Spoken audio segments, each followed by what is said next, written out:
Gravando. Colegas, boa tarde a todos. Iniciamos então hoje a nossa última aula, né? Nossa última palestra desse evento que foi tão surpreendente para todos nós, em termos de quantidade de inscritos e de abrangência, né? Temos pessoas de todas as partes do Brasil aí. Aliás, eu tô para achar que efetivamente tem mais gente de fora do que mesmo de Porto Alegre e um pouco Rio Grande do Sul. Então, eu só queria dar 2 ou 3 avisos antes de apresentar o professor Francisco. Sei que nós mandamos um e-mail ontem para alertar vocês todos em relação aos certificados. Então, o que é importante é que todo mundo lembre que, número 1, esse é um curso de extensão organizado no sistema de extensão da Universidade Federal do Rio Grande do Sul e, uma vez terminado o curso, que é hoje, nós precisamos fazer um relatório desse curso de extensão. Quê? Esse relatório... Tem alguém com o microfone ligado, gente? Desliguem, por favor. Esse relatório tem que ser... Então, implica inserir todos os participantes do curso no sistema de extensão e escrever os relatos finais. E isso, então, passa pela comissão de extensão e depois vai para a pró-reitoria de extensão. E lá é aprovado finalmente, e uma vez aprovado, aí os certificados estarão disponíveis. Então, os certificados, hoje, todos são disponibilizados pela internet, pelo sistema de extensão, que é um link que, como nós dissemos no e-mail, será disponibilizado para vocês já na semana que vem. Né? Então, aí eu vou fazer o link e já vou mandar um pequeno tutorialzinho, ainda que seja bem fácil entrar no sistema. Alguns de vocês eu já vi que já têm cadastro no sistema e os que não têm é muito fácil realizar. E aí depois, então, que o relatório estiver aprovado, vocês podem entrar no sistema de extensão. Aí o sistema vai pedir para vocês baixarem um AGRU, que é uma guia de recolhimento da União, no valor de R$ 6, que é o valor que todo mundo paga para baixar o certificado no sistema de extensão da URGS. É bem simples, bem legal e bem tranquilo. Mas nós pediríamos encarecidamente para vocês de novo que isso só ocorre, no mínimo, no prazo de um mês. Então, antes de 14 de setembro, nós certamente não teremos ainda tudo organizado, tudo aprovado nas instâncias e os certificados à disposição. Então, tão logo tudo esteja organizado, a gente manda um e-mail para vocês e vocês vão ficar sabendo de tudo. Então, queremos agradecer a participação de todos, né? Foi muito bom, muito tranquilo, né? Então, em nome da Universidade Federal do Rio Grande do Sul, do Grupo de Estudos Medievais, o VESICA, do Sérgio Galina, do Edson Cruchen, da Carlinda e da Adriane e da Adriene. E então agradecemos vocês e sim, da Unipampa, do Grupo de Estudos Medievais da Unipampa, né, que o professor Edson coordena. Sim, haverá mais eventos. O Edson já está pensando aí, depois cobrem dele. Entra lá no laboratório, vai haver. E então tá. Bom, aí já que tem evento, eu vou divulgar um evento. Nós temos um evento que é o Perspectivas do Ensino de História Web, e então a gente daqui a pouco já está aceitando inscrições e tal para participação. E tem um evento do pessoal do Nordeste lá, de vários estados do Nordeste, sobre ensino de história medieval, de modo geral. que tem uma série de palestras, está rolando aí pelo Facebook o cartaz e a divulgação, certo? Bom, hoje temos a palestra do professor Francisco, deixa eu pegar aqui, o professor Francisco de Paula Souza de Mendonça Júnior, é professor do Departamento de História da Universidade Federal de Santa Maria, do Programa de Pós-Graduação em História da UFSM e do Prof. História da UFSM. O Prof. História é o programa de mestrado em ensino de História. É coordenador do VIRTO, Grupo de História Medieval e Renascentista, e diretor da revista Melancolia, que é a revista de história do Centro de Estudos sobre Esoterismo. É da Unasur. Agora, depois tu diz, Francisco, eu não peguei onde é a Unasur. E então, o professor Francisco vai ficar com vocês e vai agora, então, tudo contigo, Francisco. Tá certo. Muito obrigado, Milton, pela apresentação tão gentil. Boa tarde a todas e todos. É um prazer estar com vocês, dividir uma parte da tarde com vocês e participar desse evento tão importante quanto é o curso de extensão da UFRGS, intitulado A Circulação do Saber na Idade Média entre os séculos VI e XVI. Então, nesse sentido, eu quero agradecer a organização do evento pelo gentil convite que foi feito para mim. Essa fala que eu vou fazer para vocês hoje, ela buscará apresentar um panorama do que foi o esoterismo entre os séculos XV e XVI na Europa. Assim, em alguma medida, ela é uma síntese das minhas pesquisas, das leituras e discussões que eu tenho feito sobre o tema ao longo dos anos. Então, eu escolhi dividir a fala de hoje em 3 partes, em 3 segmentos. Uma apresentação desse conceito acadêmico, o esoterismo, que me ajuda e vai nos ajudar a entender a magia, as artes mágicas nesse período. Uma discussão das principais influências disso que a gente está chamando de esoterismo, que ocorreu entre os séculos XV e XVI. E, por fim, uma apresentação de 3 personagens desse universo que vão nos ajudar a ter um panorama mais completo. Caminhando para essa primeira parte, antes de entrar nos conceitos, na explicação dos conceitos, eu queria falar para vocês um pouco sobre a relevância de se estudar academicamente o esoterismo.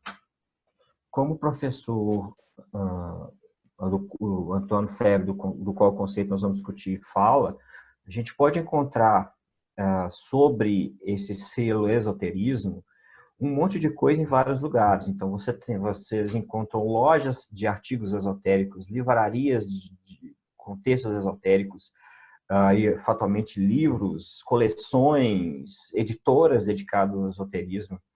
A internet, você tem uma profusão de sites, hoje em dia até redes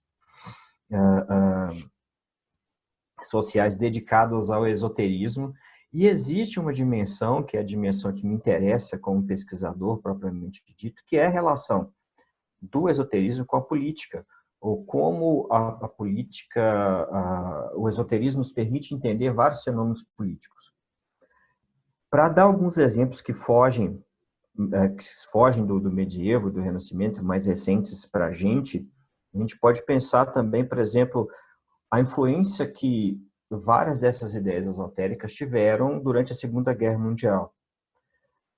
É comum que nós pensemos e a cultura pop é pródiga em nos trazer essa associação, e muitas vezes exacerbada e equivocada, né? Mas é sabido e notório, historiograficamente já existem vários trabalhos que lidam com a relação entre nazismo e esoterismo.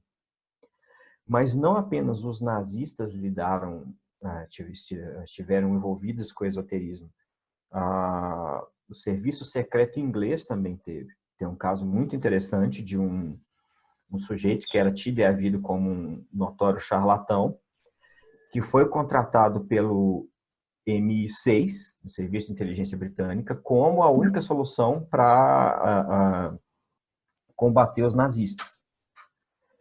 Um outro exemplo interessante, e aí já trazendo mais para perto da gente, é o impacto que pensadores ligados ao esoterismo têm na política contemporânea.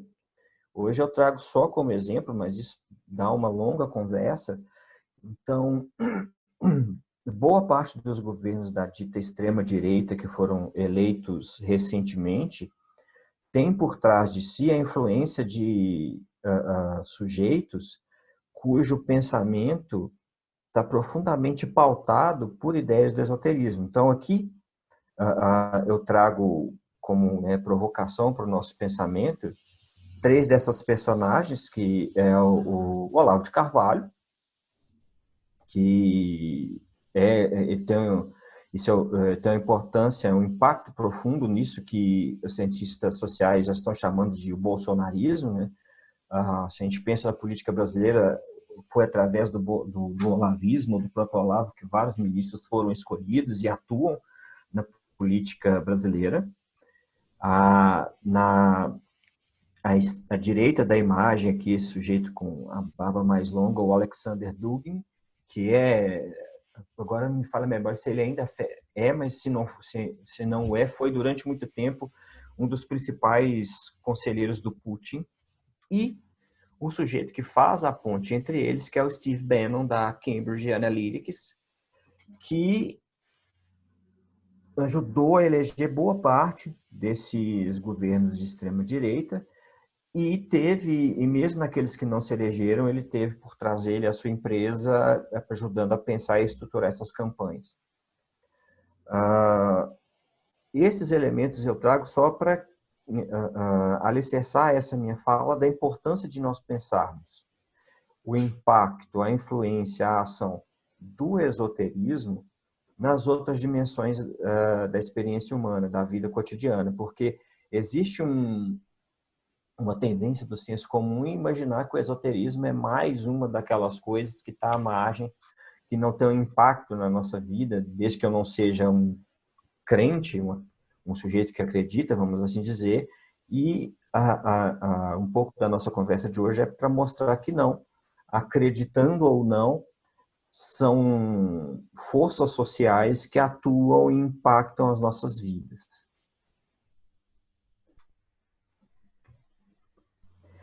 Aqui a gente tem o professor Antoine Febvre, né, esse historiador francês que atuou durante a sua carreira na École Pratique des Hautes Études, na França, na Sorbonne, na França.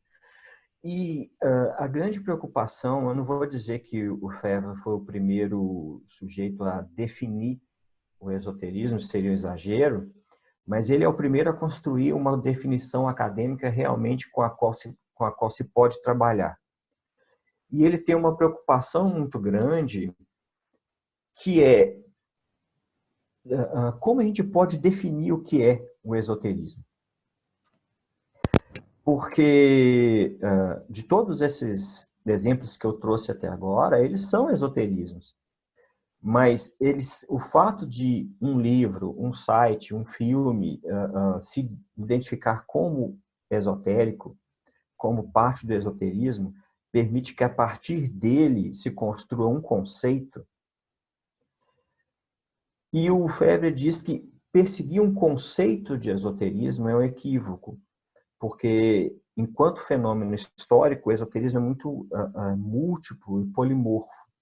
O que ele vai sugerir é uma solução outra, que é não definir, não construir um conceito fechado, mas sim elencar características que ajudem a identificar se um fenômeno é ou não é esotérico. E aí, nesse sentido, ele diz que... E aí, a primeira questão que ele faz é o esoterismo ocidental. Por quê? Ele afirma não ter condições de pensar essas tradições para o Oriente.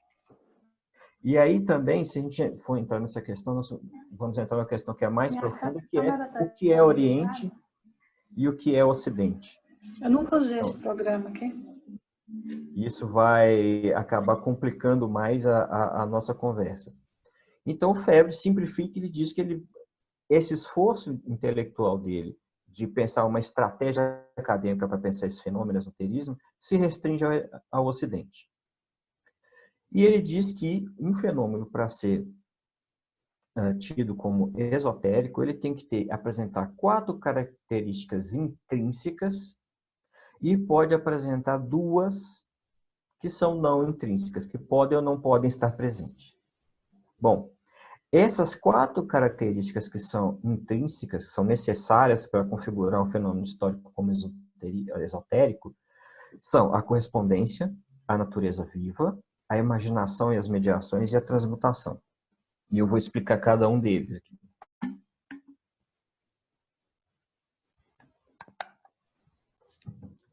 A correspondência é a ideia de que, e a gente pode resumir a partir de uma ideia que também vou discutir mais para frente, da tradição hermética, que é o que está em cima é como o que está embaixo, o que está abaixo é como o que está em cima. Ou seja, o mundo no qual nós vivemos, o chamado mundo sublunar, né, que está abaixo da Lua, é correspondente ao mundo que está acima, o mundo dos astros.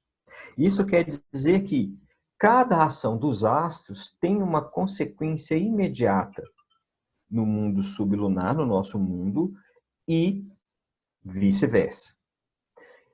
Isso quer dizer que o que está abaixo no nosso mundo é um espelhamento daquilo que está acima.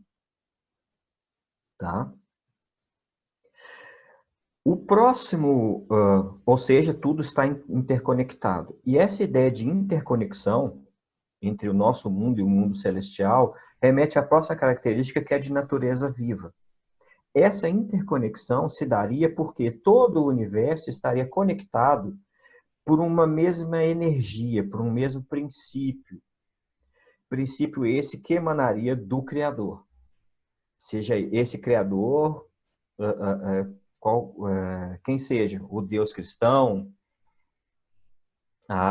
o princípio primeiro hermético, o Deus do cabalista, enfim, a ideia é que todos nós e todas as coisas estamos permeados por essa mesma energia, então a gente fazia parte de um mesmo circuito, nos deixando todos conectados e dando vida e, por consequência, movimento para essa natureza.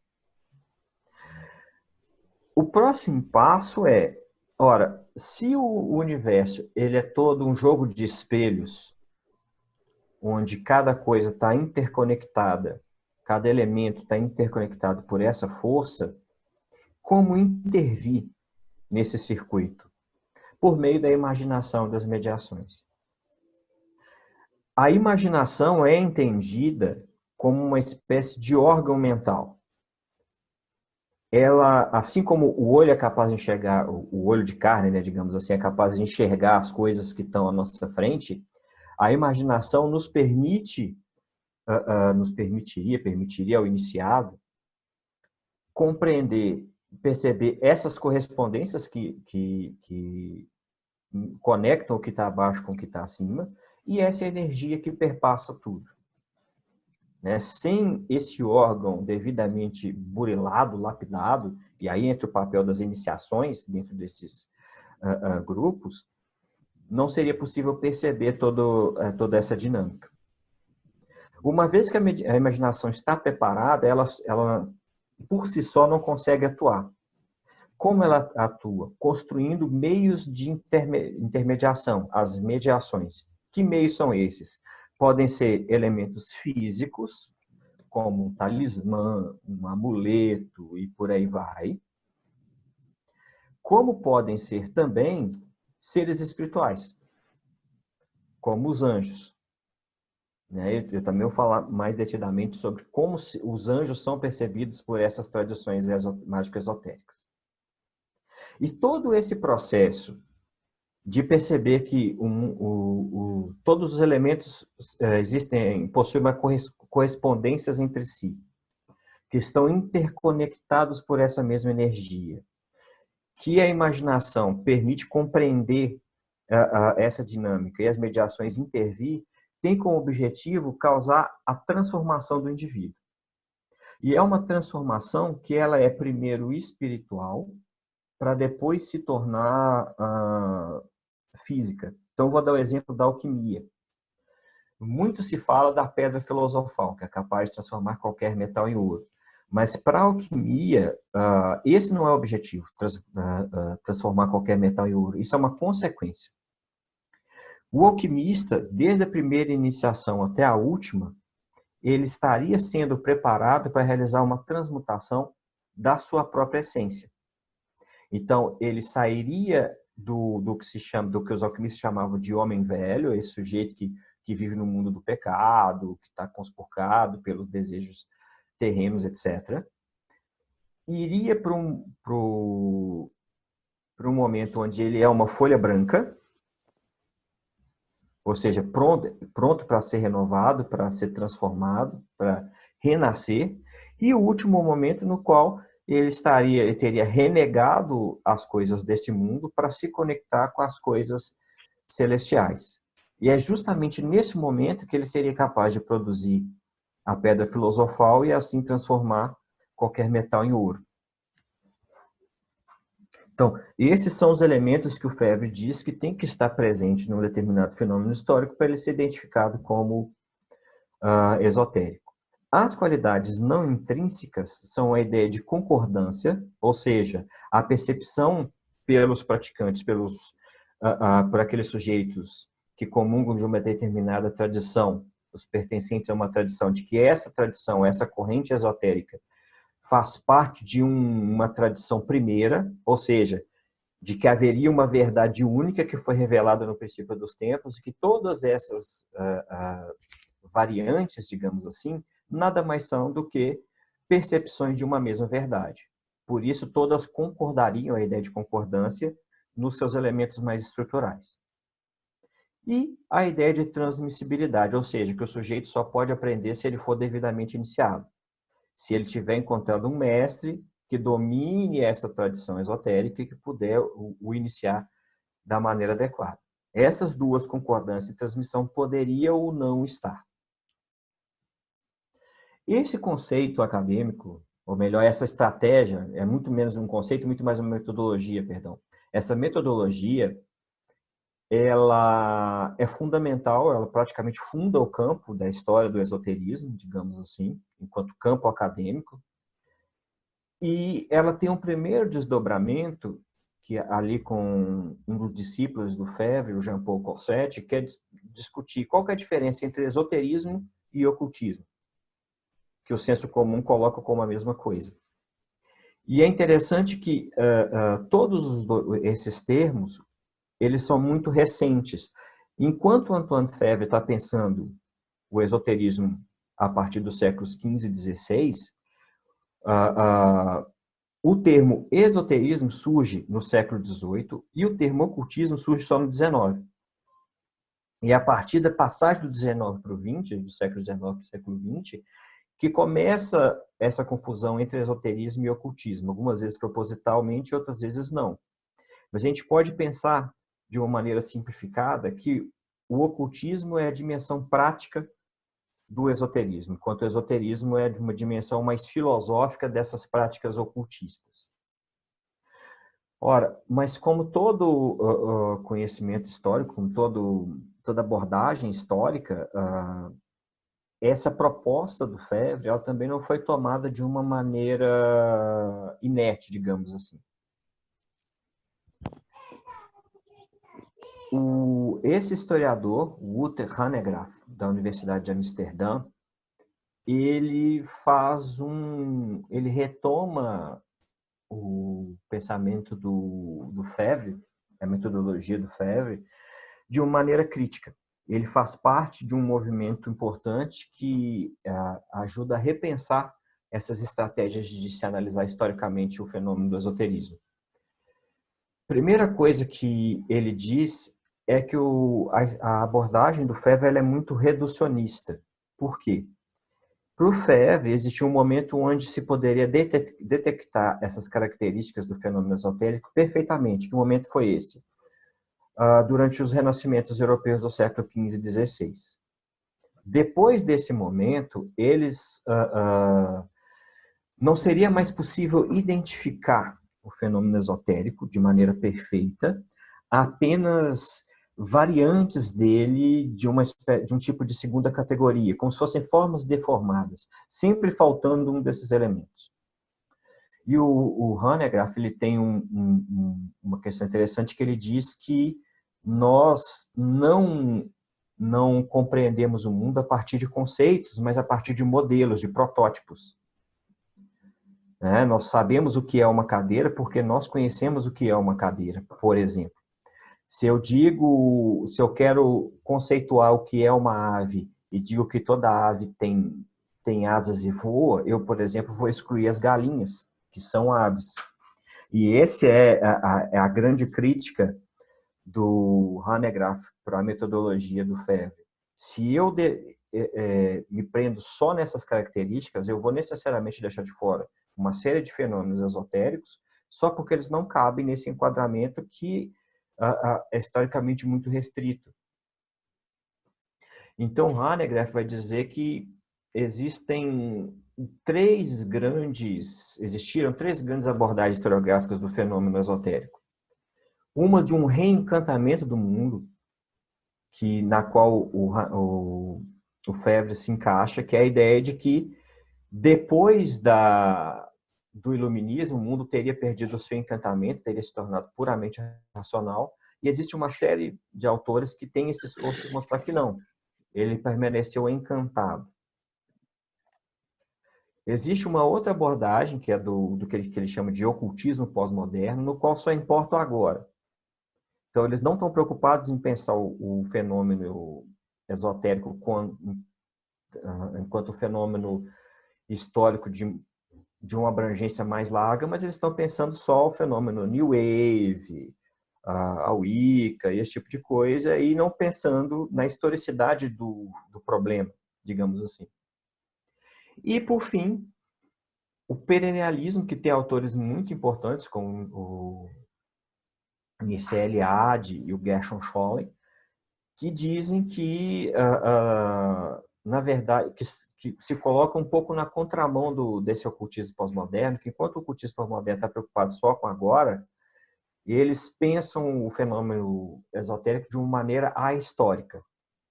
Ou seja, o fenômeno foi basicamente o mesmo em todo e qualquer momento histórico, o que também é um equívoco.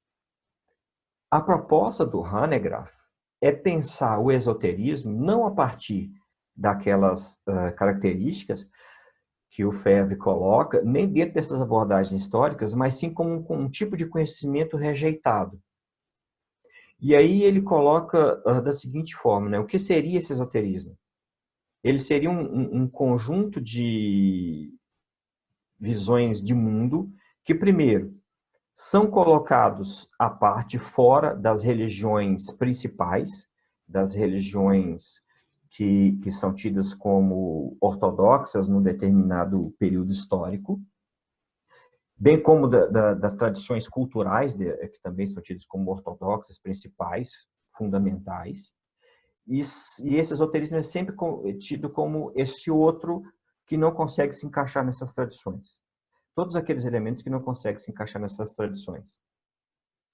E, além disso, esse conhecimento rejeitado, ele tem uma ênfase, uma preocupação muito grande de apresentar visões de mundo e explicações epistemológicas, explicações de como o mundo, o universo funciona, que parecem estranhas, que não dialogam de maneira perfeita com a tradição intelectual do pós-iluminista, que pareceriam irracionais. Só que a própria ideia de racionalidade tem que ser matizada, né? Não existe uma racionalidade, existem várias racionalidades. E para isso eu vou me permitir dar um exemplo. Clássico, se bobear, muitos de vocês conhecem. Tem um antropólogo, Ivan Pritchard, que se propôs a estudar uma tribo africana, um grupo cultural africano, os Azande, e ele estava convivendo com os Azande já há bastante tempo, ele estava estudando trocas comerciais, né, entre esses sujeitos, sistemas de trocas, e um dia chega um dos indivíduos do grupo, um dos Azande, muito nervoso, chamando o chefe da tribo e exigindo que fosse feita uma investigação porque o pai dele, o irmão dele havia morrido por causa de feitiçaria. O irmão dele estava passando, aí havia um silo de grãos e o silo caiu por cima dele. E ele disse que isso era claramente uma ação de bruxaria, de feitiçaria, e que ele exigia que o feiticeiro fosse encontrado. O Ivan Sprit ouviu aquilo, ficou na dele, passou uns dias, ele chamou esse sujeito, que havia perdido o irmão, né? Eu sinto muito pela morte do seu irmão, mas eu queria dizer que a explicação, que existe uma outra explicação para a morte do seu irmão, que não passa por nada disso. O silo era um silo de madeira, ele era velho, ele pegou sol, pegou chuva, havia uns cupins, ele ia cair mesmo. O que aconteceu com o seu irmão não foi bruxaria, foi um acidente. E o sujeito ouviu aquilo tudo, né? O sujeito enlutado pela morte do irmão, ouve tudo, e depois vira para ele e fala assim, olha, eu sei disso tudo que você está me dizendo, eu não sou burro. Mas eu quero que você me explique então, porque de todos os momentos possíveis para aquele silo cair, ele ia cair justamente quando meu irmão estava passando. Isso prova que é bruxaria.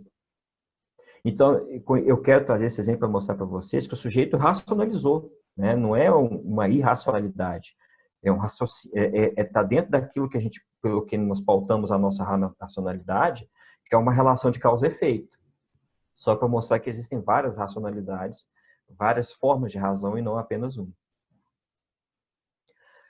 Existe um outro historiador também, o Koku von Stuckrad, que também faz parte desse revisionismo sobre das abordagens para se pensar o fenômeno esotérico historicamente. A primeira coisa que ele vai dizer é que, primeira coisa, ele ecoa muito das críticas do Hanegraaff.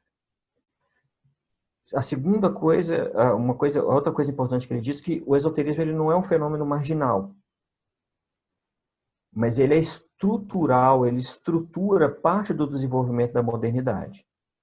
Ele não ocorre às margens, às bordas da modernidade, ele faz parte desse processo.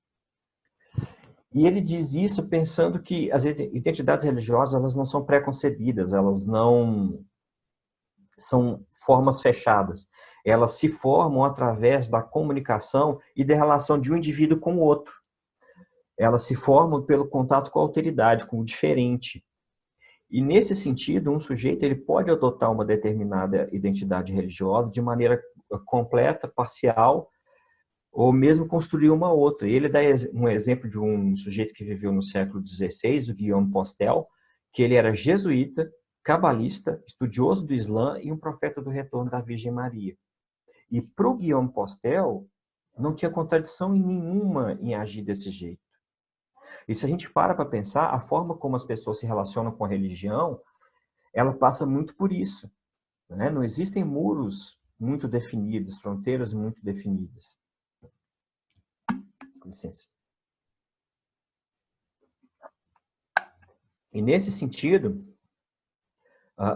dentro da cultura europeia, o pluralismo religioso, o pluralismo cultural, ele exerceu um papel muito importante de organizador da diferença. De fazer, ora, tornar esse outro, esse diferente compreensível, mas mais do que isso, instrumentalizar essa imagem do outro. Já trazendo essa questão para dentro do que a gente está discutindo hoje, que é o esoterismo, a magia, essa relação com o diferente servia para trazer, dentro de uma compreensão cristã do universo, uma interpretação alternativa do funcionamento desse universo, que não era contrária ao cristianismo, nem excludente, nem queria ser. Assim, o Stuckrad, ele propõe que, ao invés de falar em esotérico, se fala em esoterismo, ou melhor, esoterismos, porque isso daria a condição de perceber esse processo como ele é sempre dinâmico, nunca acabado e sempre interconectado. Assim, eu só quis apresentar para vocês um panorama das reflexões teóricas, das abordagens teóricas sobre o fenômeno, para situar, criar um chão para pensá-lo enquanto objeto histórico. E aí eu passo para a segunda parte da nossa conversa, que são propriamente essas correntes do esoterismo renascentista. Antes disso, perdão, me adiantei. Eu apresento, né, a título de informação, os centros de pesquisa especializados que hoje existem, né, pelo mundo. E quando eu digo centro, eu estou dizendo centros universitários. O primeiro esforço universitário de estudo foi dentro dessa cadeira de História das Correntes Esotéricas na Europa moderna e contemporânea, na Sorbonne, lá com Antoine Febvre. Depois se criou na Universidade de Amsterdã um centro para o estudo dos esoterismos, onde trabalha, onde ministra as suas aulas e faz as suas pesquisas o professor Walter Hanegraaff. E hoje esse centro é o principal no mundo todo. E ainda temos o Centro para os Estudos do Esoterismo na Universidade de Exeter, na Inglaterra. Existem associações, grupos de pesquisa sérios dedicados a isso. O mais importante é a Sociedade Europeia para o Estudo do Esoterismo Ocidental, que é o grupo precursor, que tem o evento, que mantém o evento acadêmico maior e mais relevante. E a gente tem outros grupos que são filiados, como, por exemplo, esse sobre a rede de pesquisa sobre o esoterismo contemporâneo, o CONTERN, e o Centro de Estudos sobre o Esoterismo Ocidental das Nações, da União das Nações Sul-Americanas, o CEU-NASUR, do qual eu sou co-diretor, ao qual se conecta a revista que eu dirijo, e que, na verdade, ainda que ele não tenha uma sede formal, ele está vinculado a várias universidades ao longo, quase em boa parte da América Latina. Então, aqui no Brasil, nós temos membros aqui na Universidade Federal de Santa Maria, na Universidade Federal de Pernambuco, na Argentina, na Universidade Nacional de La Plata, na Universidade de Buenos Aires, temos na Universidade de Antioquia, na Colômbia, na Universidade Nacional da Costa Rica, na Universidade Autônoma do México e assim por diante. Eu convido vocês que visitem esses sites para conhecer um pouco mais do campo. E agora, sim, falando das correntes, né? A corrente principal que impacta e propicia isso que a gente está chamando de esoterismo nos séculos XV e XVI é o hermetismo. O hermetismo, e aí eu retomo aquilo que eu disse, né, ele se pauta por essa ideia de o que está abaixo é como o que está acima, o que está em cima é como o que está embaixo. Ele já era conhecido na Europa, não era nenhuma novidade. Contudo, existem alguns elementos que ajudam a mudar a sua percepção e fazer com que ele se torne central nesse momento. Como mostra essa imagem que a gente tem aqui, que é da Catedral de Siena, que está lá desde o século XVI, se eu não me engano. Essa imagem, ela está na entrada da catedral, não tem como entrar na catedral sem passar por ela, e aí a gente vê essa figura que seria o Hermes Trismegistus, eu vou falar agora quem é, de frente, entregando a sua sabedoria para um sujeito aparentemente oriental, muçulmano, e para uma outra pessoa. Porque se constrói nesse momento a ideia de que o hermetismo é uma forma foi visto como uma forma de recuperar uma igreja altamente criticada. Bom, como eu disse, o hermetismo, ainda que o hermetismo afirme que ele surgiu no Egito em tempos imemoriais, a pesquisa histórica mostra que ele surge ali no Império Romano por volta do século II depois de Cristo, numa efervescência de religiões do livro e religiões iniciáticas. Tá? O Corpus Hermeticum, que é o grande livro principal da tradição hermética, ele é composto por coisa de 15 livros, que aí trazem a revelação hermética. ele circulou aí por volta do século II, só que durante a Idade Média, ele não circulou na sua integridade, ele circulou principalmente através do seu último livro, Asclépios, que foi o livro comentado, por exemplo, por Santo Agostinho.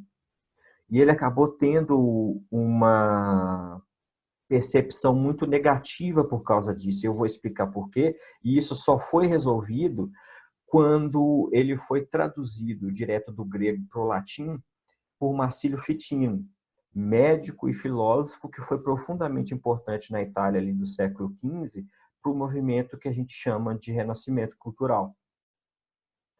Agora, o que diz, qual que é essa mensagem hermética?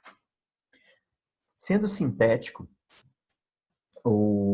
a mensagem diz o seguinte: um dia esse sujeito, Hermes Trismegistus, e Trismegistus se acredita que quer dizer 3 vezes grande, aquele que reúne as 3 grandes sabedorias, e assim por diante, ele circular, ele estava lá no Egito, né, vivendo a vida dele, quando ele aparece para ele uma entidade celestial, Poimandres, ou Pimander, dependendo da tradução, que diz que vai fazer uma grande revelação para ele.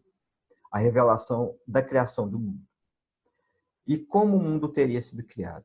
Então, primeiro haveria um princípio criativo, o nous primordial. Esse nous primordial, a causa de tudo, criou uma segunda divindade, o nous demiurgo, e encarregou essa segunda divindade de criar todas as coisas. Essa segunda divindade, por sua vez, no processo de criar todas as coisas, cria os 7 planetas. E através dos 7 planetas, cria-se os elementos vegetais, animais e minerais. Bom, feito esse processo, o nous primeiro resolve criar ele mesmo o homem. E aí eu estou dizendo o homem porque não ser humano, porque é assim que está no texto. E o homem se sente, esse homem que no primeiro momento é só espírito, ele se sente invejoso da capacidade de criação. Ele quer também criar. Ele quer ser demiurgo. Então esse nous primeiro obriga que o demiurgo compartilhe com o homem a capacidade de criar. E nesse processo, o homem se apaixona pela natureza que havia sido criada pelos planetas, lembra que eu acabei de falar, e resolve ir até os planetas. Esse homem convivia com o nous principal, no mundo do que os textos chamam de primum mobile, né, que da causa primeira. Para ir até a natureza, ele atravessa a esfera de influência de cada um dos 7 planetas. E nisso ele constitui o que o texto chama de armadura das esferas, ou seja, o nosso corpo físico. Então, por isso, o nosso corpo físico seria influenciado pelos planetas. Tá? A explicação da astrologia. Quando ele chega e passa a viver junto à natureza, né, no mundo criado, ele teria uma dupla natureza. Ele seria terreno, porque vive na terra, mas também seria divino, porque ele foi criado diretamente pelo nous criador, pelo nous primeiro, pela causa primeira. Então, ele teria dentro dele uma fagulha de divindade. Então, a mensagem que o Poimandres traz para o Hermes Trismegisto é: se o ser humano conseguir reconhecer nele essa fagulha da divindade, ele vai se tornar um Deus também. E para reconhecer isso, ele tem que fazer o quê? Renegar a influência que a natureza tem sobre ele. E isso lembra um pouco, vai dialogar e um pouco com a tradição medieval, a ideia, uma das tradições medievais, agora esqueci a corrente filosófica, perdão, na qual o sujeito, para se aproximar de Deus, ele tem que negar a relação dele com esse mundo. Bom, essa cosmogonia hermética, ela vai ao encontro justamente do que os humanistas queriam. Os humanistas estavam perseguindo, naquele momento do século XV e XVI, uma estratégia de obter a virtude necessária para domar a fortuna. E a fortuna era vista como o empoderável, aquilo que acontece nesse mundo que você não tem controle. Quando o Marcílio Fitino traduz o corpus hermético, esses sujeitos falam assim, pronto, é isso. Se nós conseguirmos acessar essa divindade, nós vamos conseguir entender como funciona esse universo, e mais do que isso, a gente vai conseguir fazer com que essas mecânicas funcionem a nosso favor. Então, o corpus hermético, essa tradução que o Marcílio Fitino faz, é fundamental para esses sujeitos. É fundamental para boa parte dos humanistas, e muitos dos humanistas do século XV e XVI estavam envolvidos com práticas mágicas esotéricas. O último livro, antes que eu perca isso de vista, que é o Asclépios, ele serviu para se fazer uma acusação ao corpus hermético, porque ele previa a construção de estátuas que iam funcionar como receptáculos para entidades supralunares, entidades que habitavam nesses 7 planetas, e através dela realizar feitos na Terra, que Santo Agostinho viu claramente como uma obra do demônio. E ele também dizia que haveria um tempo que essa religião egípcia, o hermetismo, ia cair para o retorno da religião verdadeira. Então, Santo Agostinho interpretou isso, que a religião verdadeira seria, na verdade, o retorno do cristianismo. Só que os humanistas entenderam que a religião verdadeira seria o cristianismo, que teria recuperado, teria se depurado, se purificado através do diálogo com o hermetismo. Continuar aqui. Bom, um bom exemplo disso é como o Marcílio Fitino usa essa dinâmica. Porque, como eu disse, ele era filósofo e médico, e ele entendia que a saúde humana era profundamente impactada pelo movimento dos astros. Então, os melhores remédios para curar os males do corpo seriam aqueles que levassem o movimento astral. E, por consequência, essa percepção hermética do que está em cima é como o que está embaixo, o que está embaixo é como o que está em cima, isso fosse levado em conta. Ele vai dizer, então, que ele vai propor que se criem amuletos, né? O talismã. E o talismã nada mais é do que a construção de um objeto físico que consegue fazer com que determinada influência astral seja direcionada para uma determinada parte do corpo humano. Então, por exemplo, se o sujeito tinha um problema de acessos de raiva, ele deveria ter um amuleto que afastasse dele a influência de Marte, por exemplo. E também se acreditava que em cada um desses planetas haveria um espírito, um daimon, um demônio, e aí o demônio não tem conotação negativa. Quando a gente discutiu a questão do anjo mais à frente, a gente vai ver isso um pouco melhor. E que, na verdade, o amuleto faria com que a vontade desse daimon fosse direcionada ou afastada de maneira a gerar impactos positivos nesse sujeito. Outra tradição importante é a da Cabala. E a Cabala é um caso bem interessante. A Cabala, como a gente entende como prática mágico-esotérica, ela nasce no Ocidente e não no Oriente, apesar de ter uma construção mítica que diz o contrário. A Cabala vai nascer ali na Espanha do século XII, do século XIII, quando se escreve e se compõe o Zohar, o livro das revelações.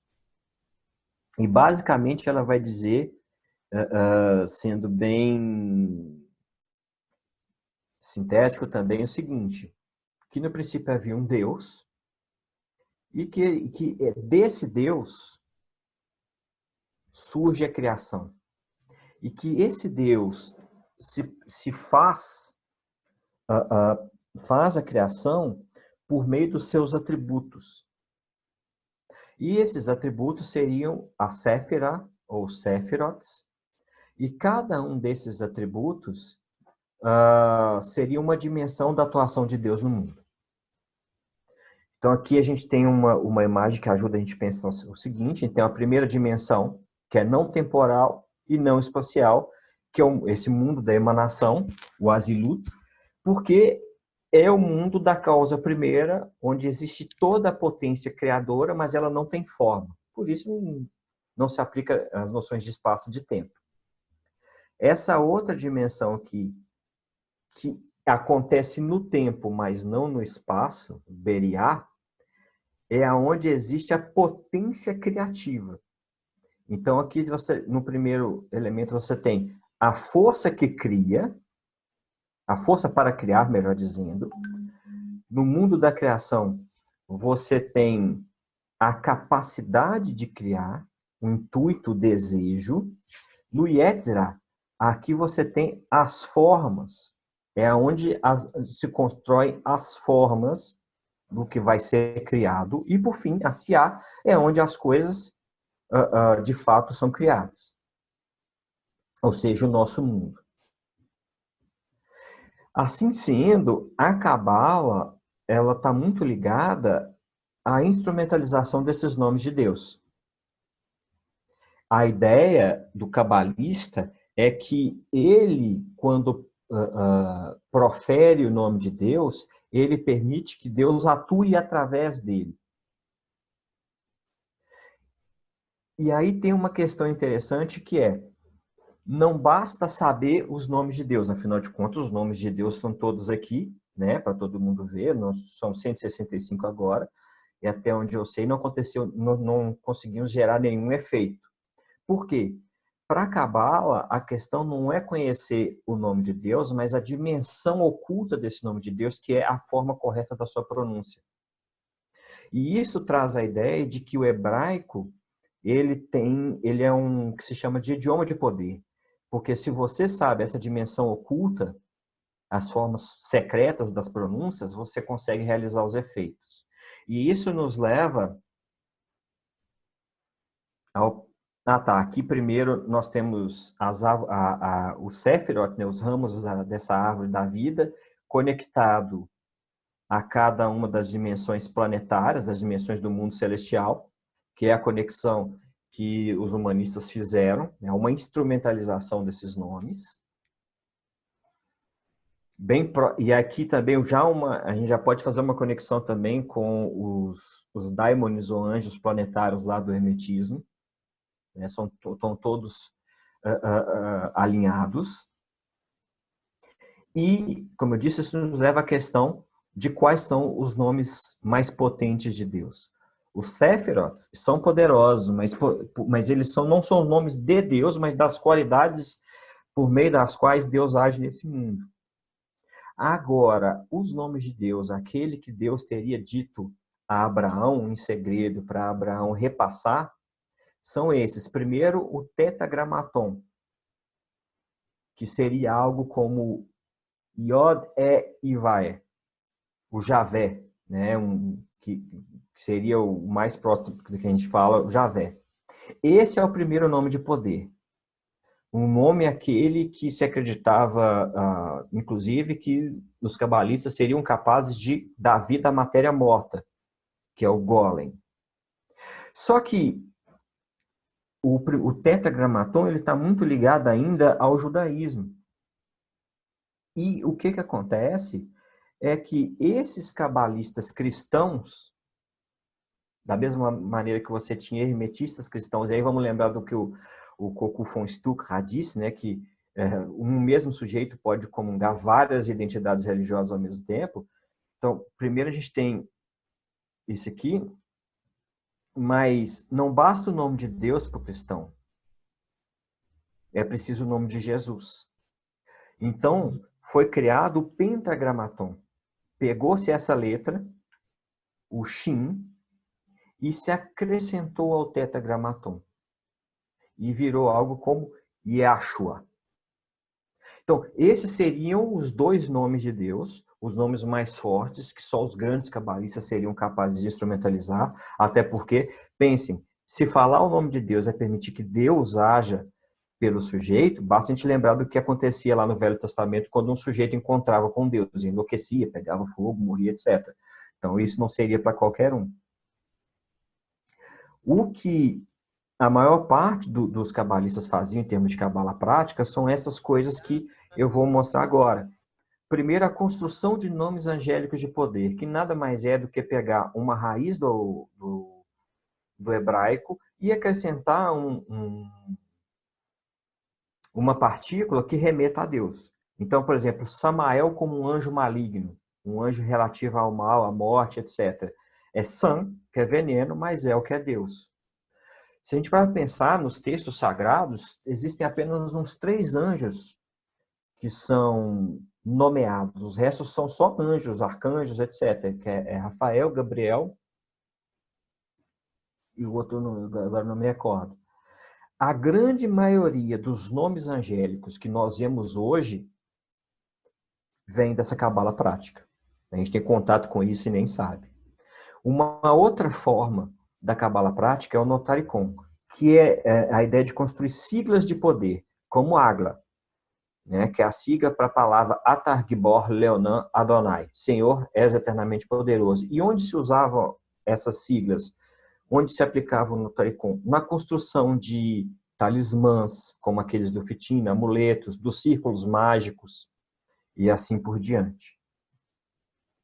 Uma outra forma de cabala prática é a gemátria, porque se tem dentro da cabala a ideia de que cada uma das letras do alfabeto hebraico tem um valor. Então, quando o sujeito lê um determinado elemento ali, um determinado trecho, existe uma mensagem matemática oculta ali. Quando, por exemplo, Deus enviou um servo para salvar uma determinada personagem bíblica, né, e ele lutou contra 300 pessoas, é porque, né, qual que é a mensagem oculta disso? É que dentro do nome desse servo, com as letras somadas, ele dava 300, né, essa soma aqui. Então, esse indivíduo é como se equivalesse a 300 pessoas. E a gemátria era utilizada também como técnica de comunicação secreta. A disciplina de ciência. Tá. Isso nos leva à questão da psicoteologia. Como que esses conhecimentos da Cabala, ou mesmo do Hermetismo, eles foram encaixados dentro da lógica do cristianismo? Esses sujeitos, esses humanistas, viam com muita desconfiança uma igreja cujo cristianismo estava muito desgastado. Se a gente para pensar os séculos XV e XVI, a gente já havia vindo de um grande cisma. A igreja chegou a ter 3 papas simultâneos e já há algum tempo havia uma recorrência de heresias e cuja algumas delas vão dar certo justamente nesse momento, né? São as reformas protestantes. Então, esses esoteristas cristãos, esses magos cristãos, para usar uma expressão historiográfica clássica, na verdade, a gente pode entendê-los como eles estão tentando ser reformadores da religião cristã. E o que eles vão dizer, conforme esse historiador, o Daniel Walker, é que o cristianismo, né, como religião, ele é a última versão de uma mensagem que já havia sido trazida várias outras vezes. Desde da antiguidade, dos tempos idos, houve um esforço de apresentar o cristianismo, só que aqueles outros povos não estariam prontos, digamos assim. Eles teriam recebido essa mensagem e deturpado porque não estariam prontos para receber a mensagem, para compreender de forma clara a mensagem cristã. Então, esses sujeitos faziam uma linha que conectava a eles mesmos, com esses outros nomes da antiguidade, e essas outras tradições religiosas, esses esoterismos, como precursores do cristianismo.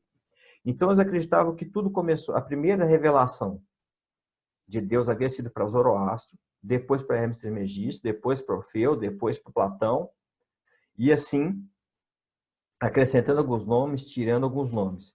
Com isso, eles conseguiam fazer com que essas tradições mágico-esotéricas fossem cristianizadas, fossem aceitáveis dentro do pensamento cristão, ao mesmo tempo em que fazia com que elas fossem reflexos de um cristianismo mais puro. Isso permitia que eles adotassem dentro da prática cristã deles, reformadora, digamos assim, todos esses ensinamentos desses outros sujeitos. E um exemplo desse esforço reformador ou transformador é a percepção que eles tinham do anjo. Se a gente para pensar, o culto angélico, o culto ao anjo de guarda, é alguma coisa ali do século XIII que ele começa com maior frequência. Mas havia a ideia de que cada indivíduo cristão tinha um anjo que o acompanhava ao longo da vida, mas que, antes do culto do anjo da guarda, claro, mas esse anjo não era responsável por protegê-lo. Ele era responsável por, no momento da morte, lutar com um demônio para a salvação ou não dessa alma. Ele tinha uma atuação ali nesses últimos momentos da vida, ou logo ali no momento da morte, não ao longo da vida do cristão. Essa mudança se dá justamente ali no século XIII para o XIV, e isso dialoga muito bem com a percepção mágica do anjo que vai estar nesses sujeitos, que é muito comum na magia desse momento. Que já começa com esse filósofo, o primeiro passo da transformação, que é o Nicolau de Cusa, que diz que o sujeito que quer encontrar a salvação cristã, ele tem que ser igual ao anjo. Ele tem que emular a natureza angélica. O que esses magos cristãos vão dizer é que, na verdade, o ser humano está acima do anjo. Porque o anjo está preso nessa dimensão supracelestial, como eu já havia dito, né? Já o homem, o ser humano, e aí muito influenciado pelo hermetismo, como o ser humano tem essa fagulha divina nele, ele é ao mesmo tempo terrestre e divino. Ele é homem e Deus, ele é humano e Deus. Então ele atua tanto no mundo terrestre quanto no mundo supralunar, quanto nas esferas celestiais. E isso faria com que ele se colocasse acima dos anjos, além do que o ser humano é dotado de uma coisa que os anjos não são, que é o livre-arbítrio. Esse conjunto de coisas faria com que, na percepção desses sujeitos, os anjos pudessem ser instrumentalizados como ferramenta mágica. Assim, eles percebiam esse anjo cristão como um misto de daimon hermético, ou seja, uma entidade espiritual que está vinculada a um determinado desse planeta, e Sephiroth, uma dimensão da manifestação de Deus no mundo. Sendo que esse anjo daimônico, esse anjo demônico, ele poderia ser instrumentalizado. Portanto, a primeira personagem que nós vamos discutir, que é o Abade Ioannes Trithemius, o que ele propõe é magia angélica.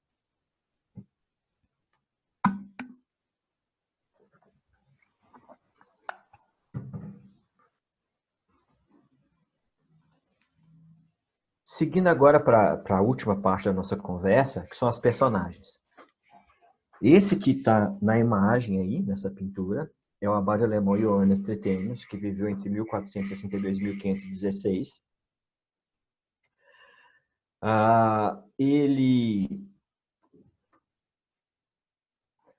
O nome dele não se sabe alguma coisa com Ioannes Zell Ocel, porque é o nome que vem do padrasto. Quando ele era muito criança, o pai morreu, a mãe se casou com esse comerciante, Zell, de sobrenome Zell Ocel. E desde pequeno, e aí a biografia do Trithemius é muito complicada, porque as biografias se dividem entre atacar a memória dele ou exaltar a memória dele. Então, se diz que desde pequeno ele tinha uma sede de conhecimento muito grande, ele queria estudar, e o padrasto dele achava um desperdício de dinheiro. Então, ele entrava em conflito com o padrasto direto, apanhava por causa disso, e fazia jejuns, longos jejuns, e num desses jejuns ele teria aparecido um anjo com 2 tabuletas, oferecendo para ele o conhecimento das coisas divinas ou o conhecimento de todas as coisas. E ele teria escolhido o conhecimento das coisas divinas, e o anjo teria dito que Deus, maravilhado pela humildade do Tritêmios, teria dado acesso aos 2 conhecimentos para ele. Logo depois disso, os problemas com o padrasto se intensificam, um tio paterno entra no meio e resolve patrocinar os estudos dele, que começam na cidade dele, Trittenheim, e ele vai fazer o que chamava a época de peregrinação acadêmica, peregrinácio acadêmica. Ele viaja por vários centros, estudando com os professores, os melhores professores que havia ali. Quando, na época de Natal, ele estava retornando para fazer uma visita a Trittenheim, ele passa esse abade, esse mosteiro beneditino de São Martim, em Sponheim, fica maravilhado com a vida monástica, e quando ele está saindo, acontece uma nevasca, ele e o amigo, ele viajava com amigos, são obrigados a voltar, e ele interpreta isso como um sinal de Deus que ele deve ingressar na vida monástica. Ele se torna monge beneditino, então, e aí entra daquelas partes que tentam exaltar a vida dele, porque dizem que com 23 anos já era abade, e que os monges eram muito preguiçosos, e que ele põe os monges para trabalhar e reforma a abadia toda, etc. E dentro da regra de São Bento existe uma exortação que o monge seja sempre ativo, que ele esteja sempre trabalhando, porque assim ele se livra da tentação. E dentro dessa regra de São Bento, o trabalho intelectual, a leitura, o trabalho envolvendo o livro, é reconhecido como um desses trabalhos possíveis. E, aparentemente, o Tritêmios viu nisso um atalho. Então, ele põe os monges para trabalhar na biblioteca. Eles, no escritório, né, onde se faziam as cópias, por volta de 1500, perdão, por volta de 1500, ele tinha coisa de mais de 2.000 volumes na biblioteca de Sponheim, o que para a época é uma quantidade considerável, impactante de livros. Portanto, que a biblioteca se tornou um centro de peregrinação acadêmica. As pessoas iam consultar esses livros, etc. E ele tinha uma coleção de livros esotéricos, livros mágicos considerável. Existe uma crise na abadia. Essa crise é deflagrada num dos momentos que o Tritêmios estava passando fora da abadia. Ele ia frequentemente à corte do imperador do Sacro Império Romano Germânico, Maximiliano I, e dos príncipes palatinos, príncipes eleitores palatinos. Ele tinha muita influência nesse meio político. Numa dessas visitas, os monges se rebelam contra ele, e é interessante que os monges não acusam ele pelos textos mágicos esotéricos, mas sim porque ele seria orgulhoso, acusam ele do pecado do orgulho, que estaria fazendo com que eles trabalhassem mais do que eles precisavam, mais do que era devido para fazer esses livros. Ele fica sem clima para voltar à biblioteca, à abadia, perdão. Ele passou um tempo com Joaquim de Brandemburgo, príncipe eleitor, e depois ele vai terminar a vida como abade em Würzburg, numa abadia em Würzburg. Nesse meio tempo, antes de ser exilado, ele recebeu um amigo de um amigo. O Tritêmios era amigo de um bispo francês, o bispo Guenet, e ele recebe o Charles Bovelle. E quando ele recebe Bovelle, ele vai mostrar a obra que a gente vai discutir agora, que ele considera como a grande realização da vida dele, que é a esteganografia. O Bovelle lê, não fala nada, volta para a França e escreve uma carta dizendo que o Tritêmios estava envolvido com demônios, etc. E o que o Tritêmios rebate é dizer que o Bovelle é burro e não entendeu o que ele estava propondo. E o que ele estava propondo é a esteganografia. ou, como ele define aqui, né, o que é esteganografia? Todos os métodos, maneiras, diferentes qualidades e métodos dessa nossa arte, a qual chamamos de esteganografia, contendo segredos, enigmas, mistérios completamente claros para nenhum mortal, por mais erudito ou sábio, que nunca possa ser completamente descoberto. E o que é a esteganografia? É um método de comunicação secreta a longa distância por meio de espíritos. Por isso, esse círculo que está aqui, esse é um círculo tirado da esteganografia, porque ele diz que em cada uma dessas das direções, dos 365 graus que compõem a esfera, né, do nosso planeta, existe um espírito específico para lidar com um segredo específico. E é interessante porque o Tritêmios ele está propondo que escreve, a esteganografia tem 3 livros. No primeiro ele vai falar sempre de espíritos aéreos, ele nunca fala em anjos. A partir do segundo e terceiro ele já fala em anjos planetários, bem sobre a influência do hermetismo. E esses anjos aéreos, esses espíritos aéreos, anjos planetários, são todos eles voltados para a transmissão de segredos, e segredos majoritariamente segredos políticos. Então, por exemplo, se o príncipe quer falar com seus generais sem levantar suspeita, o que ele deve fazer? O Tritêmios entende também que esses anjos regem o universo. Então, ele diz aqui que 7 são os planetas, a cargo deles estão 7 anjos, e assunto para... não, perdão, aqui ele está distribuindo os anjos em termos de segredo, mas ele vai dizer que logo aqui embaixo, né, agora sim, esses são 7 anjos dos planetas, de acordo com a tradição dos homens sábios do passado, e cada um desses anjos, em seu turno, governa o universo por 354 anos, 2 vezes 2 meses, ou seja, 4 meses. E isso vai nos levar daqui a pouco ao esforço que ele faz de construir uma percepção astrológica da história. Esse livro dele causou muito impacto, ele foi acusado de demonomagia, mas nunca foi levado a julgamento nenhum. Existiu só como acusações como a do Bovelli, mas não teve repercussão prática na vida dele. E ele resolve escrever um outro livro sobre comunicação secreta, que é a Poligrafia. E na Poligrafia ele vai dizer, olha, eu não tenho nenhum mais envolvimento com nenhuma arte demoníaca, eu estou livre de tudo, eu sou um sujeito pio, puro, etc.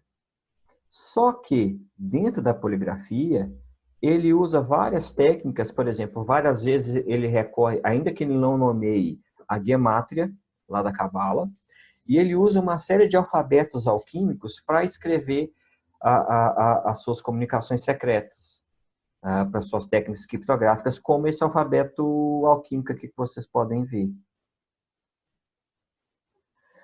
E na mesma época, ele também escreve várias obras, aí, nos anos finais da vida dele, inclusive o De Septem Secundis, que é, na verdade, sobre as causas secundas, de acordo das quais, segundo as quais Deus move o mundo. Aonde ele vai dizer, ele vai retornar aquela ideia de que os anjos se revezam, esses anjos planetários se revezam na influência que eles têm sobre o mundo, e que cada época da história humana foi influenciada por um desses anjos. Então ele vai dizer, por exemplo, que quando o anjo de Vênus estava sob a influência, foi influenciando a história humana, foi quando os homens resolveram se casar com mulheres bonitas e investir em artes sensuais, como a música, as artes, etc. E ele escreve isso porque ele está muito preocupado com o Maximiliano I, porque, de acordo com os cálculos dos Tritêmios, Maximiliano I vai assumir a coroa de imperador do Sacro Império Romano Germânico justamente no momento que vai começar o terceiro reinado do Anjo de Marte. E durante o reinado do Anjo de Marte só aconteceu tragédia.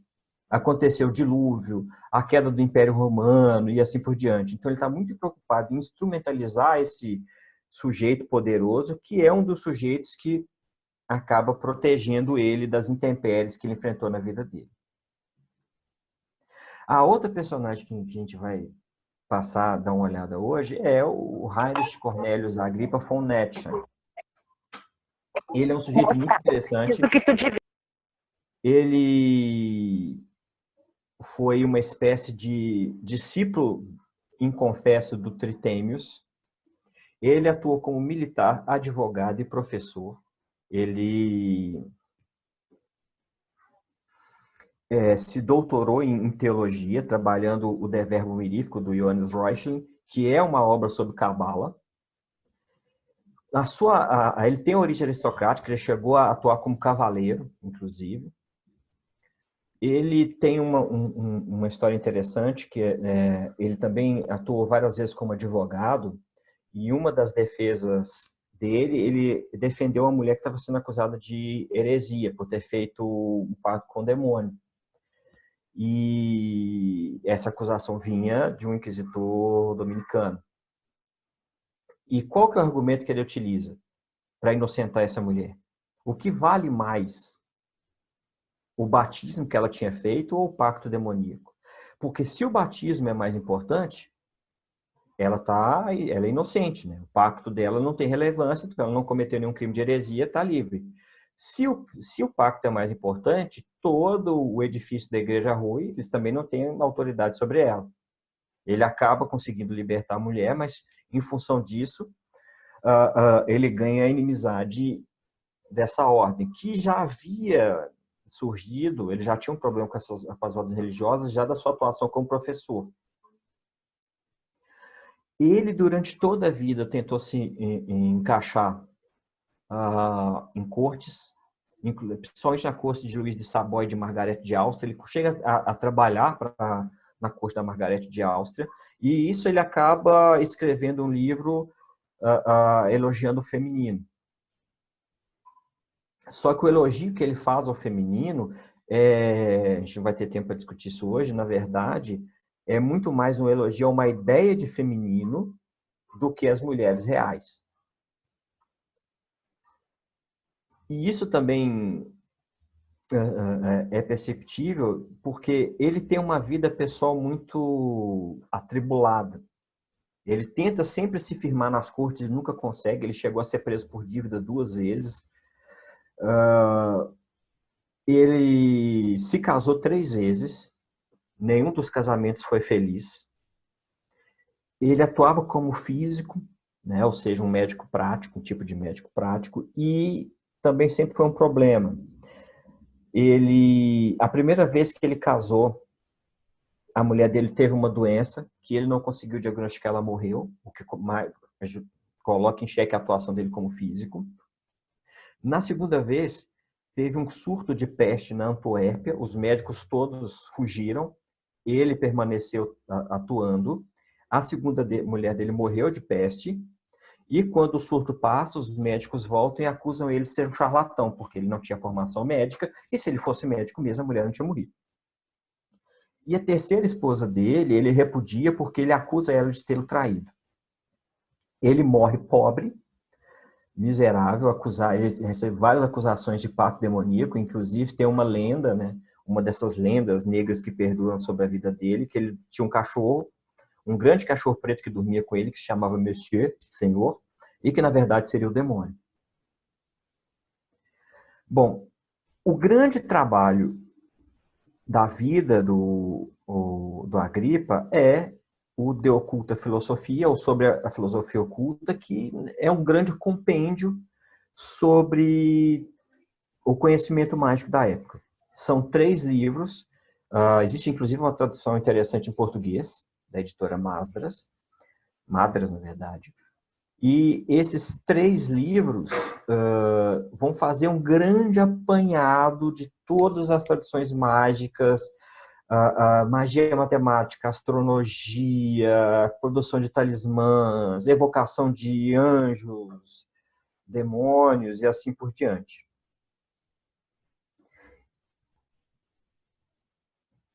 E ele tem uma preocupação que não está no Trithemius, né? Porque o Trithemius está escrevendo um trabalho de comunicação secreta, não um tratado sobre magia. A magia é uma ferramenta, não uma finalidade, digamos assim.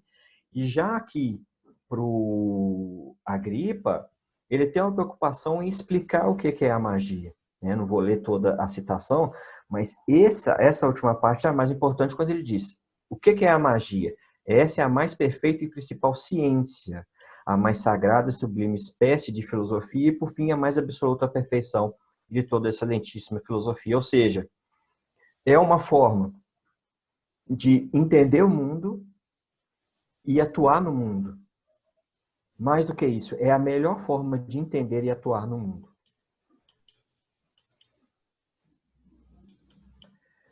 E o último caso que eu trago é da Isabella Cortese, que só tem uma obra conhecida, né? O Segredo da Senhora Isabella Cortese. Primeiro, existe uma polêmica. A Isabella Cortese existiu ou não existiu? Cortese, ele pode ser visto como um anagrama para secreto, segredo em italiano. No momento onde o livro é publicado, havia um mercado editorial ávido por isso que se chama de livros de segredo. Manuais que traziam uma série de receitas para serem utilizados no dia a dia e que se diziam receitas de um conhecimento arcano, do conhecimento secreto, e muitas delas trazendo pautadas baseadas por princípios de alquimia. Existe alguns estudiosos que dizem que, na verdade, existe o autor de uma outra obra se chama Segredos de Alexis, que seria o autor do segredo desse livro, O Segredo da Senhora Cortese, porque eles têm a mesma estrutura, as mesmas referências, a mesma dinâmica e foram publicados pelo mesmo editor. Circularam pelas mesmas vias de distribuição livresca, enfim. Existem outros que dizem que não havia por que esse sujeito escrever um livro se passando por uma mulher. Então, essa questão, e não existem subsídios documentais para ter uma posição definitiva sobre isso. E é interessante, né, eu vou ressaltar aqui das várias coisas que se coloca, que o livro da Isabella Cortese trata, que é a alquimia e a cosmética. Vários desses livros de segredo, eles tinham fórmulas alquímicas de beleza, de clareamento de dente, clareamento da pele, pintar o cabelo, pintar a barba, esse tipo de coisa. Aqui a gente tem alguns dos instrumentos que aparecem no livro, que são instrumentos alquímicos, né, ilustrados. E, por fim, temos aqui uma das receitas alquímicas, que é uma receita para dar cor a uma pele pálida. E o que eu considero mais interessante ressaltar é que essas receitas alquímicas de cosmética, na verdade, elas nos dizem muito de um ideal de feminino para a época, né? Porque existe toda uma preocupação de construir uma beleza por meio dessas receitas, que é a beleza de uma mulher de cabelos louros claros, pele muito branca, dentes brancos, magra e com seios pequenos, que lembra um pouco o Nascimento de Vênus, do Botticelli, que é justamente o ideal de beleza que o Agripa exalta lá no seu elogio ao feminino. Então, o que eu quero dizer é que, mesmo quando a mulher aparece nesse ambiente esotérico, da magia, ela aparece dentro de um ideal que é imposto a ela, que é construído para ela e que não reflete necessariamente quem ela é.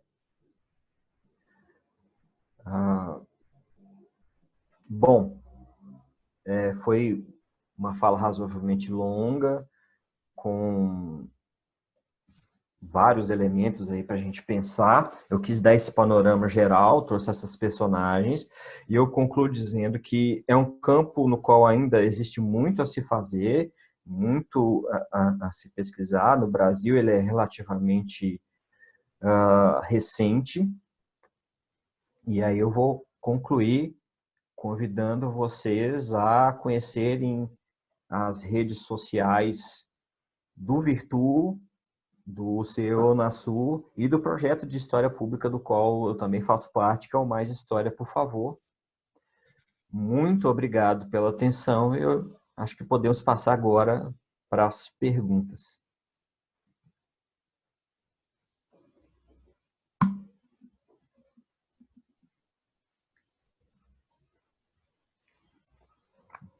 Professor maravilhoso. Encantou a todos. Olá, eu acho que a Caia estava organizando aí as perguntas. Sim, já vou. Caia, Oi, pode de falar. qualquer modo, já de antemão te agradeço, Francisco, estava incrível, sensacional, Obrigado, que bom que belíssima gostaram. aula. Tem umas questões ali, eu não sei se a Caia... tá aqui a Caia. Oi? Estão me escutando? Estão me ouvindo? Estão escutando, Caia? Não estamos te escutando. Desculpa. Hã? Não, escuto, tá sim, Caia. é eu que não estou Eu escutando escuto. ninguém, porque eu estou sem o meu fone. Ah, Também tá. escuto. Certo. Eu escuto. Perfeito. Então, tem várias perguntas aqui para o professor, muitas pessoas elogiando muito a sua apresentação, foi muito apreciada. Ah, que bom. Fico feliz. Bom, mas são várias mesmo aqui. Vamos ver se... Eu vou focar nas que estão bem centradas na sua palestra, depois as outras. Então, assim, o Igor Dias pergunta assim: boa tarde, professor. Poderia explanar um pouco, se possível, as relações reais que se estabeleciam entre a alquimia europeia e os ferreiros como categoria profissional nesse período? A gente vai fazer uma rodada de perguntas ou uma pergunta e eu respondo? Como o professor se sentir melhor. Quer que eu fale sobre todas elas e depois o professor vai respondendo aquilo que for mais... Pode que, de repente, eu consiga conectar uma coisa com a outra, né? Certo, tá. Então, o Bruno Jackson pergunta assim: professor, é só na América que há ostracismo quanto ao estudo do esoterismo? Pois, ao que parece, na Europa há muitos estudos desse tema, conforme o senhor está relatando. Ou estou equivocado? Depois, vem o Felipe Domingues Teixeira, faz várias perguntas. Ele faz uma colocação que me parece bem interessante também. Ele diz assim, quando fui em um centro de Umbanda na minha cidade, eu identifiquei elementos de islamismo, xamanismo e catolicismo. A última coisa que tinha nesse culto era a tradição africana. Me pareceu mais um culto xamânico. Depois ele pergunta, professor, há influência do Oriente na hierarquia das ordens religiosas militares da Idade Média? Depois, qual a influência do protestantismo yankee nos séculos 18 e 19 no esoterismo? Depois, segundo o historiador francês Alain de Murger, não existe nenhuma ligação entre maçonaria e ordens militares medievais. Por quê? Esta seita se apropriou dos costumes religiosos? Depois, na introdução da... Deixa eu ver. Desculpa. Por gentileza, professor, se possível, se souber, comente sobre a ordem dos assassinos na Índia. Na Índia, ele está colocando. No período das cruzadas. Me refiro aos ismaelitas. Tá? E acerca de tritêmios, ele ficou com uma dúvida. Ele diz que não ouviu direito. A peregrinação que ele fez foi voluntária ou penitente? E eu tenho uma também, se me permite. Uhum. O professor estava falando da alquimia, acerca de diferentes formas de racionalidade e enfim, sempre me chama muita atenção sobre a busca de um aperfeiçoamento pessoal, né? em decorrência da qual a pedra alquímica poderia ser encontrada, tal, né? Aí eu sempre me passa pela cabeça a questão do conhecimento sobre a questão da separação do sujeito-objeto, que é tão cara à ciência contemporânea, e me parece que nesse período da alquimia é justamente essa separação tão desejada pela ciência moderna, ela não é um postulado, ou seja, essa separação ao contrário, né? Sujeito e objeto acabam formatando um campo muito particular onde se desdobra a prática alquímica, né? Essa é uma impressão que eu tenho. Se o professor puder comentar, agradeço. Então eu vou responder essas, daí a gente pode fazer uma outra rodada. Bom, começando pela questão do Igor ali, né, a relação entre alquimia e ferreiros, isso é um tema de um livro clássico da área, que é o Ferreiros e Alquimistas, do Mircea Eliade. E o Mircea Eliade, como perennialista, ele vai traçar toda uma trajetória dos ferreiros, desde a Índia antiga, a China, etc, etc. E a primeira coisa que a gente tem que pensar primeiro é que cada experiência histórica da alquimia é uma experiência distinta. E que o Eliade, ele é um perennialista, ele está vendo uma linha contínua que tem alguma modificação, mas nem tanto ao longo do tempo.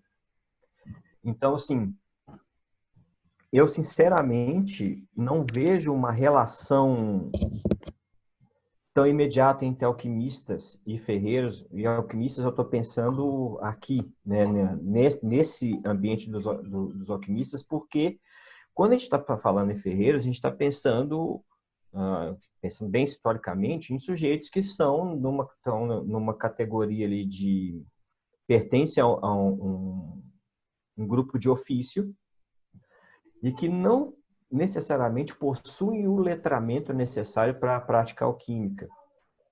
Quando a gente fala, uma coisa que eu devia ter falado e me escapou, quando a gente fala desses sujeitos, desses esoteristas, a gente está falando de um grupo restrito e que quer ser restrito, né? Uma coisa que eu tenho visto nas redes sociais e me incomoda bastante, as pessoas falando assim, a gente está passando por um momento de obscurantismo, a gente está tendo uma nova peste negra, uma nova praga, e logo depois veio o Renascimento e tudo mudou. Mas o Renascimento não foi bem isso, não. Esse Renascimento do século XV, XVI. Ele foi uma época muito violenta, altamente elitista, e que as pessoas, não estou jamais desmerecendo ali os ganhos, as conquistas que aconteceram, mas não foi uma época de transformação tão grande assim. Então, havia uma preocupação desses sujeitos em manter esse conhecimento altamente restrito. Uma das coisas que eu pesquiso é a relação entre segredo e sigilo, como isso tem um impacto social, etc. Esses sujeitos faziam um esforço muito grande para que as pessoas não soubessem. Elas soubessem que eles sabiam de algo, mas não soubessem o que é esse algo. E sendo o ferreiro um trabalhador manual, ele seria visto por esses sujeitos com muito desdém. Então, assim, o Eliade caminha muito pela ideia de que o ferreiro ele também está transmutando, etc, etc. Mas acaba ficando numa dimensão muito da transmutação física, quando para os alquimistas a coisa era muito mais espiritual, sendo essa dimensão física uma consequência. Respondendo ao Bruno, eu não penso falar em que o esoterismo ele vive um ostracismo acadêmico no Brasil. Eu acho que não é bem o termo. Eu diria que ele é um tema novo. Porque se a gente pensa que a primeira cadeira ela é dos anos 60, lá na Europa, ele tem se espalhado, assim. E, de uma maneira geral, eu percebo que a academia brasileira, né, ela é muito reticente aos temas que não são clássicos. E aí não é só o esoterismo. Né? Se você pega, por exemplo, a discussão... Se você pega os programas, as discussões de gênero, ainda enfrentam muita resistência. E olha que é uma discussão que está aí bem posta. tudo aqui, se você pega os grandes eventos e olhar os principais palestrantes, as principais palestrantes, e aí não precisa ser de medieval, de qualquer tema. Geralmente eles estão trabalhando com questões clássicas. Então, eu diria que a gente tem um tema que ainda está se assentando, mas que é cada vez mais conhecido. Aqui hoje a gente está com, né, bastante pessoas que se interessaram. Eu já vi vários cursos de pós-graduação que foram ministrados nesse tema. Então, eu diria que é um começo para tornar mais conhecido, digamos.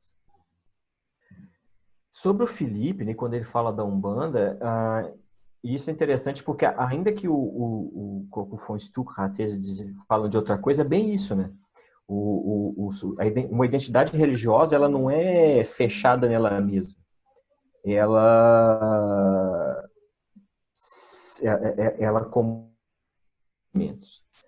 então, da mesma forma como você foi a esse centro de Umbanda e encontrou várias influências distintas, se a gente pensa em morfologia da religião e dissecar uma missa, a gente vai perceber várias influências distintas, a coisa das simpatias, etc.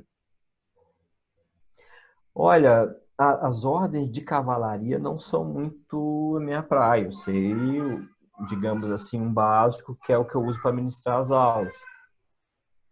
Mas, assim, eu sei que alguns autores dizem que existe uma influência do Islã na formação dessas ordens, mas, sinceramente, eu não me sinto confortável para avançar nesse tema.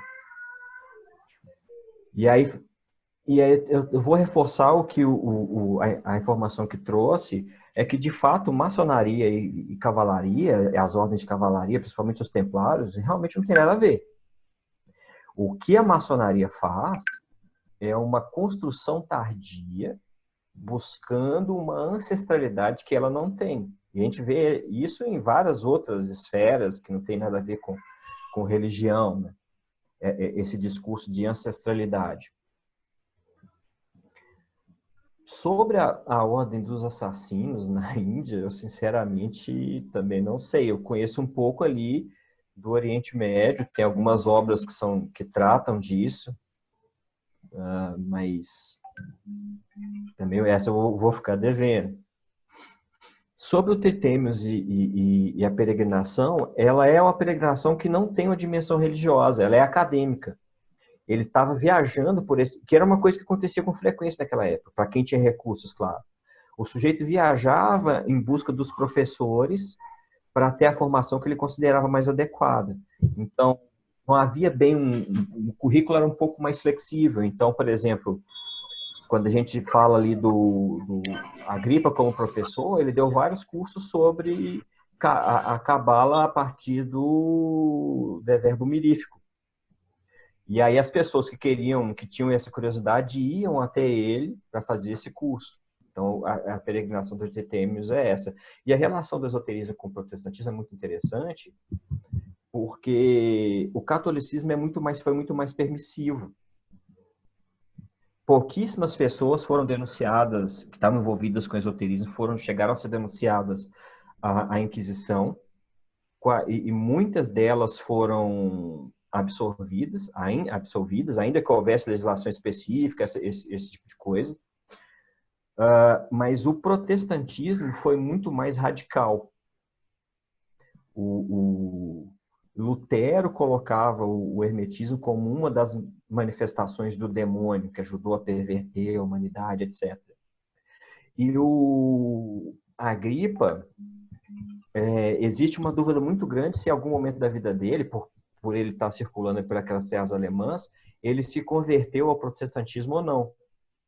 Inclusive, uma historiadora italiana, Paola Zambelli, diz que, na verdade, ele foi adepto do nicodemismo. Ele parecia ter se convertido ao protestantismo, ele demonstrava ter se convertido, quando, na verdade, ele não se converteu. Então, elas têm essa influência do protestantismo no esoterismo no sentido de ser muito mais refratário do que o catolicismo. E pensando a questão da Carlinda, sim. Até porque a separação entre sujeito e objeto, ela é uma coisa nossa. Ela é uma coisa da dita chamada ciência moderna, cartesiana. Para esses sujeitos, isso é irrelevante, porque eles querem, ao contrário do sujeito medieval, que tem uma relação com o mundo natural contemplativa, na maior parte das vezes, esses sujeitos humanistas, e principalmente esses sujeitos que acabam enveredando pelos caminhos da magia, eles querem ferramentas técnicas para intervir no mundo, para ter uma vida ativa no mundo. Eles querem entender para atuar. Então, para eles, inclusive, essa separação entre sujeito e objeto não faria sentido. Eles são parte do objeto que eles estão preocupados. Eu espero ter respondido essas perguntas. Não sei se... Perfeito, professor. Tem mais uma pergunta que uma aluna, uma assistente fez, que é a Ana Carolina Martínez. Ela pergunta: podemos pensar como uma continuidade das práticas mágicas e do esoterismo? Há uma certa permanência ao longo da história ou ela se modifica continuamente, não podendo observar, ou ela se modifica continuamente, não podendo observar continuidade? Olha, isso vai dialogar diretamente com aquelas abordagens lá do começo da fala. Se a gente pensar em termos do Eliade, do Corban, do Gershon, existe uma continuidade. Se alguém leu as obras, eles têm com muita clareza de que existe como diria o Aldous Huxley, uma filosofia perene. E que, na verdade, essas manifestações mágicas esotéricas são percepções, está lá na metodologia do Febvre, são percepções de uma mesma coisa. Agora, eu penso, assim como o Hanegraaff e o Stuckrad, que ainda que elas tenham elementos em comuns, elas têm percepções, apropriações e experiências distintas, porque elas estão ocorrem em momentos históricos distintos. Uma coisa é lidar com o hermetismo ou a cabala ali no século XV e XVI. Outra coisa é pensar isso hoje. Então, por exemplo, há uns anos atrás a gente teve todo um fenômeno de vários nomes da cultura pop que se diziam cabalistas. A Madonna, por exemplo. Só que isso, para essa outra perspectiva, era impossível. Mas aí vem aquilo que o von Stuckrad diz, e o Hanegraaff. A gente tem um modelo, uma régua para medir isso? Não. Porque essas experiências históricas são distintas. Então, o mais adequado é entender cada um desses fenômenos, entender a historicidade de cada um desses fenômenos históricos, ainda que eles tenham pontos em comum.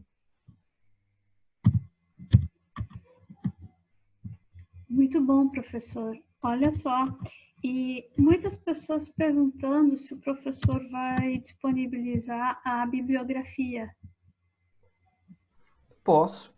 E eu aproveito também para convidar vocês a visitar todos esses links aí, que vocês vão encontrar alguns textos, indicações, mas eu posso sim disponibilizar uma bibliografia, só me darem o direcionamento adequado para fazê-lo, de como fazê-lo. Depois a gente conversa, então, né, com a Adriane junto, né?